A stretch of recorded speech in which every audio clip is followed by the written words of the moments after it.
Welcome to The Terrible Take, a daily segment telling Steeler Nation what's on our minds. I'm Melanie Friedlander. For Steelers fans, the biggest story of Super Bowl weekend would probably be TJ Watt getting passed over for Defensive Player of the Year. Not much can be said that hasn't already. But for two Steelers players, it was a chance to be recognized for what they do off the field. After 6 years as the team's Walter Payton Man of the Year nominee, Cam Hayward finally got his much-deserved recognition and the award.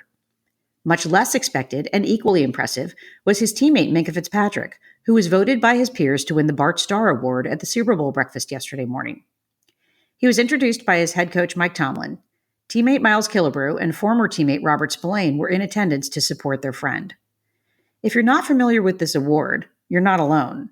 Originally presented in 1989, the annual award is sponsored by Athletes in Action, a sports ministry, to the player who best exemplifies outstanding character and leadership in the home, on the field, and in the community.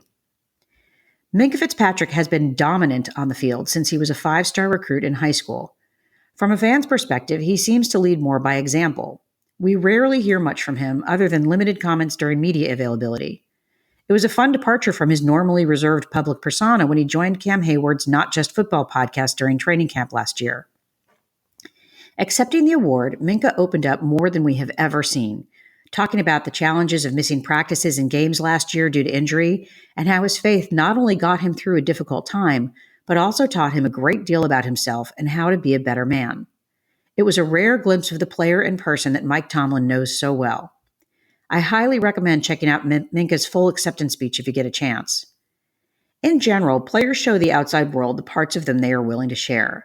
The personal stuff usually stays personal. It was truly a pleasure to hear Minkah speak from the heart, and a reminder that no matter how a player excels in the game, they still face the same struggles we all do. That's my take. You can follow me on Twitter @GirlSurgeon. Check out The Terrible Take every day at 5 p.m. Eastern Time. Follow us on SteelersDepot.com. And check out The Terrible Podcast with Dave Bryan and Alex Kozora every Monday, Wednesday, and Friday.